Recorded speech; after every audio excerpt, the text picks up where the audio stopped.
మనం ఎంతవరకు 18 lessons complete చేసుకున్నాం. ఈ రోజు డే 19 లోకి వచ్చాం, 19వ లెసన్ లోకి వచ్చాం. చాలా మటుకు లెసన్లు అయిపోబోతున్నాయి. అంటే మనం ఈ ఏదైతే ఉందో ఏ నుంచి జెడ్ వరకు, అలాగే స్లాష్, డాట్, సెమికోలు ఏదైతే ఉన్నాయో అవి కూడా మనం కంప్లీట్ చేసుకోబోతున్నాం మరికొన్ని 2-3 లెసన్స్ లో. ఎందుకంటే మీ ఇన్నాళ్ళు టైపింగ్ స్పీడ్ మీకు అర్థమై ఉంటుంది. డే 1 లో ఎలా ప్రారంభించారు, డే 5 కి ఎలా ఇంక్రీజ్ అయింది, డే 10 కి మీ యొక్క పొజిషన్ ఎలా ఉంది, డే 15 కి ఎలా మీ యొక్క టైపింగ్ స్పీడ్ కన్నా టైపింగ్ అక్యురెన్సీ, అంటే మీరు ఆ యొక్క కీబోర్డ్ ఏదైనా ఒక కీ టైప్ చేయాలనుకున్నప్పుడు మీ ఫింగర్స్ పొజిషన్ ఎలా ఉంటుందో మీకు మీరు అబ్జర్వేషన్ చేసుకోండి.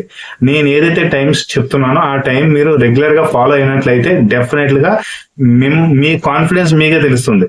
కీబోర్డ్ మీద పొజిషన్ నుంచి చూడకుండా కూడా టైప్ చేయగలుగుతారు మీరు. లెసన్స్ అంతా రెగ్యులర్ గా మీరు ఫాలో అయినట్లయితే. ఫాలో అవ్వకపోతే మళ్ళీ ప్రాక్టీస్ చేయండి, మళ్ళీ లెసన్స్ మళ్ళీ మొదలు పెట్టండి. అందులోకి నేర్చుకోవాలనుకుంటే చాలా మంది బోరే కొడుతుంది, ఎందుకంటే దాని మీద ఇంట్రెస్ట్ ఉండదు మనకి. సరే, ఇంకెందుకు ఆలస్యం, ఈ ఛానల్ సబ్స్క్రైబ్ చేసుకోండి. GYN space, okay, HTB space, అర్థమైందా? GYN space HTB space. కొంచెం కన్ఫ్యూజ్ అవుతారు, ఎందుకంటే ఇంతకు ముందు ఈ ఎడం చేత పక్క ఏదైతే లెటర్స్ ఉన్నాయో ఆ లెటర్స్ ఓన్లీ ఇదే టైప్ చేసేవాళ్ళం కదా. ఇప్పుడు ఏంటంటే చిన్న మిక్సింగ్ అన్నమాట.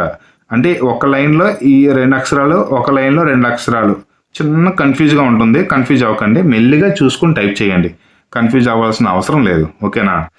GYN space HTB space GYN space HTB space enter. చూసారు కదా లెసన్, మీకు ఎలా అనిపించిందో కింద కామెంట్ లో తెలియజేయండి. అంతేకాకుండా ఛానల్ లైక్ చేయండి, మర్చిపోతున్నారు చాలా మంది. నెక్స్ట్ లెసన్ లో మళ్ళీ కలుద్దాం.